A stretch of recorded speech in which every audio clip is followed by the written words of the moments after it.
So earlier I had quoted a text, Vasista's Yoga, where it said that the purpose of enlightenment, or the end result, is to live a natural and spontaneous life contentedly. If we think about this whole idea of identification with the ego and egotism, and also tie into that attachments and aversions and how these cause problems for us, think about a person who, let's just say, is offered a wonderful opportunity to maybe say they need to make more money or to provide for themselves, or whatever it might be. And they have this idea of themselves, that they can only do this certain kind of work, or they, because of pride or whatever, can only work in this certain field. And yet someone comes along and says, well, I can give you this job to work in this other field, and you'll make all the money you need, and you'll be of service to the world, and these sorts of things. But they don't take it, because they're so identified with who they think they are. So what happens there is, because of their attachments to their false sense of self, they do not take an opportunity which is more useful for them. So the ego gets in the way here.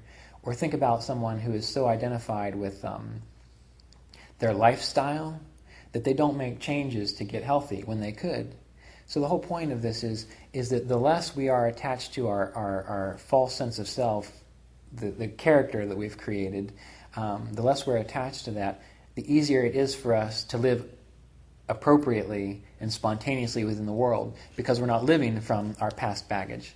If a person is invested in their ego and their character, then they're going to get the result of that. They're going to get the story.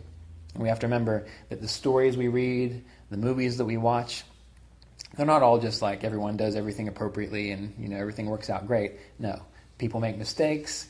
There's obstacles to overcome. That's what we like, right? Because it gives us a sense of adventure.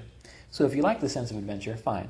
But if you're kind of tired of the sense of adventure and you want to move in a little bit different pattern, that's where this process is going to be extremely helpful for you, because it's going to lift you beyond that illusional sense of self. Number 9, an inherent will to live is compelling, even when it is known that physical death will eventually occur. Mr. Davis writes, the innate inclination of all beings is to thrive, flourish, and be continuously happy. While at the core of our being, we know we are immortal, we are also conscious of the fact that the duration of physical life is limited.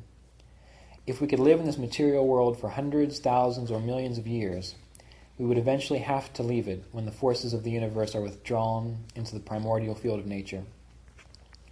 The best way to prepare for eventual transition from the body, and for whatever else we are destined to experience in the near or distant future, is to nurture spiritual awareness until we are fully self and God conscious. The best way to consciously withdraw from the body when we must do so is to calmly withdraw attention and awareness from the external conditions. Bring our life forces up through the spinal pathway. Have attention and awareness established in the crown chakra. Listen to the Om vibration and melt in the transcendental field of pure consciousness. Sounds nice, right? And there's a story that Roy tells that a few years ago, someone wrote him an email, and he said, okay, how can I know, the person who was writing the email said, how can I know that when I die, I will merge in the infinite? In yogic tradition, they have this sense that if when you're going to die, you need to bring your awareness up here to the crown chakra and just flow your awareness out. And if you do that, you will naturally just merge in this pure consciousness, and that's it. So the person said, well, how can I know that when I die that that's going to happen, or that I'll be able to do that? And Roy said, well, I only had one response that I could give him. He said, the only way that you can know that you will be enlightened, the only way that you know that you will be enlightened and awake when you go, is to be enlightened and awake before you go. Keep that in mind. Don't put anything off into the future.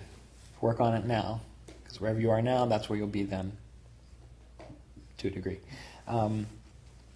And this idea that he talks about of not being attached to circumstances and situations, again, with aversions and attachments, if you are attached to things being a certain way, you're going to miss all kinds of other opportunities.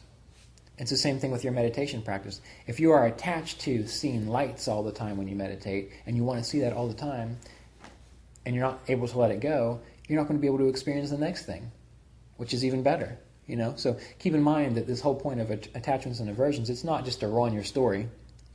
It's also to allow you to have that freedom to continue the progression, so that there's no end. You just keep going. All right. Number 10. Subtle restricting influences can be overcome by restoring them to their origins. And 11. Gross restricting influences can be resisted and eliminated by self-analysis, practice of samadhi, and awakened knowledge. Now, these two sutras, subtle restricting influences can be overcome by restoring them to their origins. Basically, since we're doing studious self-inquiry and we're doing meditation, whenever you meditate and you become aware of a distraction, just like we talked about letting it pass, not giving it any more attention or energy, that lets that subtle restriction resolve itself into its origin. If, let's say, you have like anger issues or anxiety or whatever it might be, if you can look at that anxiety and just say, okay, here's anxiety. You usually identify with it, which creates your sense of self. So most of the time we don't even look at anxiety because we think that's just who we are. But anxiety arises and we say, here's anxiety before us. I'm going to look at it. There it is. And you just inquire, is this real? And you wait and you watch, and it might just fade away. Or the reason that it's there might pop up into your mind. And when that occurs, that's also a resolving it to its origin. So the whole idea of resolving these subtle restrictions to their origins is simply to acknowledge that they're there, not identify with them. If you want to breathe through them, and then let them pass. They might not leave immediately. Most people have like a low-grade uneasiness just all the time. Most people have that. All right, it's so normal for them that they don't think anything of it. But the more you meditate, you actually start to become wow. Even in times when things are great, I still have this low-grade uneasiness. What is that? And so if what you can do is bring your awareness to it and just feel it and just be with it. Okay, here is this low-grade uneasiness. You might get some insights and it might go away a little bit, but then tomorrow it comes back again. But you just keep doing that. Okay, well, what is this? And eventually, as the days or the months, or however long it takes goes by, every time you look at it and let it go, you are resolving it to its origins. Until one day, you realize that you haven't even looked at it anymore because it's not been there. So that's how you, with these subtle restricting influences, you just acknowledge them. Be with them, breathe, and let them go. That's the best way to do it. With gross restricting influences, they can be resisted and eliminated by self-analysis, practice of samadhi, and awakened knowledge. This goes back to what we talked about yesterday. Gross restricting influences, if you're an alcoholic, one way to stop doing that is to just quit. Just stop drinking the alcohol, right? That is taking care of a gross restricting influence. If you still have the urge to indulge in certain behaviors, you analyze, why do I have this urge? You let it go. By the practice of samadhi, every single time that we meditate together and you have just that briefest moment of just clarity and beingness, even if it's just for a second, every time that occurs, that neutralizes some of these triggers within your mind. And it's global. So whatever you've got in there, just for an instant, there's this light comes down and bleaches it out a little bit. And then you go back into your mind, and then the next day you do it again. A little light comes in and you bleach it out a little bit. And as the accumulation of this occurs, eventually, like we were talking about yesterday, the choices that you make, you stop making them because they're just kind of in bad taste for you now. You just don't want to do that anymore, And in time, that also will pass. So everything that you're dealing with, when you practice meditation, no matter what's going on, that light that comes in has a global effect on all of you. And then you grow, you change because of that. So number 12, accumulated mental impressions or karmic patterns, rooted in the primary restriction, may cause effects in this and other life cycles. Okay, so let's read Roy's commentary here. The words karma and kriya are derived from the Sanskrit verb root to do, to cause and effect. The primary influence that restricts awareness is the mistaken sense of self. Karmic mental impressions may influence thoughts, emotional states, actions and reactions when awareness is ordinary or blurred. They cannot influence us when we are constantly self-aware and our thoughts and actions are self-determined.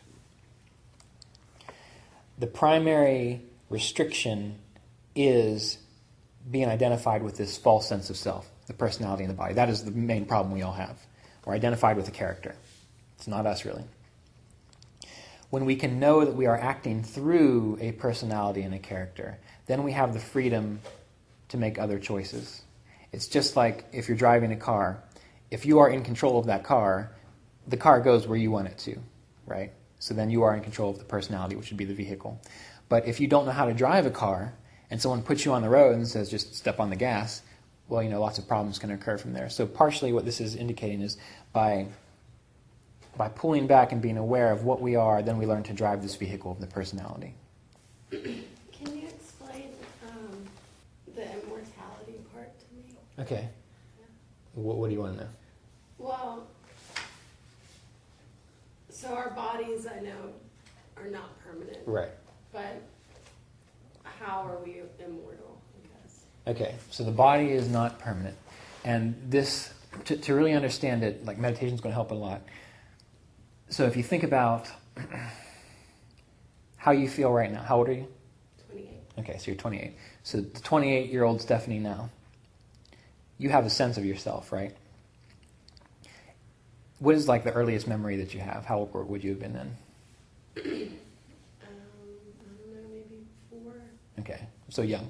Yeah. Right.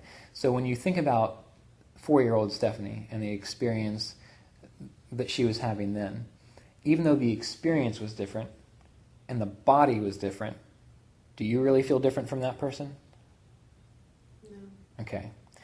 So, and Mr. Davis, he's 80 now, and he says the same thing. He's like, I'm 80 now. He's like, I look in the mirror, and I'm like, okay.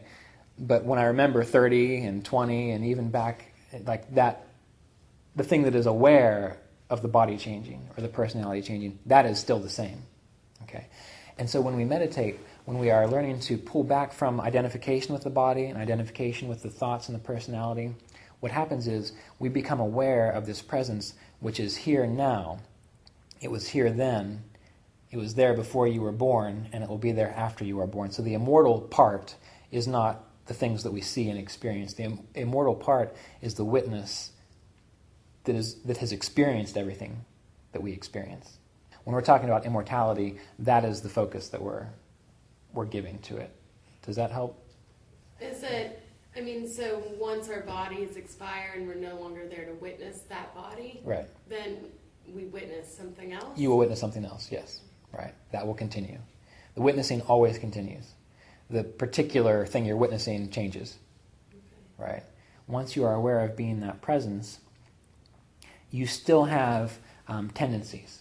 Right. So even though the body is gone and the mind is gone, deep down inside, you can still have little things that you like to experience, attachments and your aversions that you need to experience.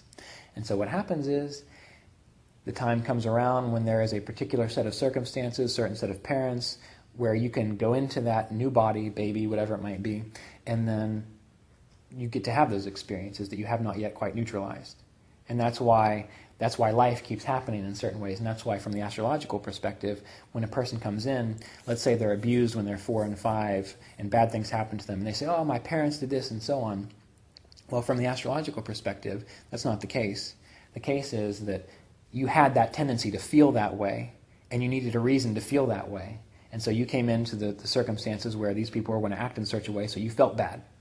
And so that's why it's so important to be aware of how you choose to feel, when you choose to feel bad, and when you choose to feel good. Because if you experience feeling bad often, or people make you feel a certain way, that means that within you have that capacity to feel that way, which means people are going to come into your life to give you that opportunity. Right? So from the yoga perspective, you are endeavoring to identify those things and to say, no, I'm not going to do that anymore. The awareness continues. The mind, in a sense, continues. The predispositions you have continue. The body and the personality necessarily do not. But when you come back around again, you may incarnate or develop into a being which has similar characteristics as you. So that is what continues.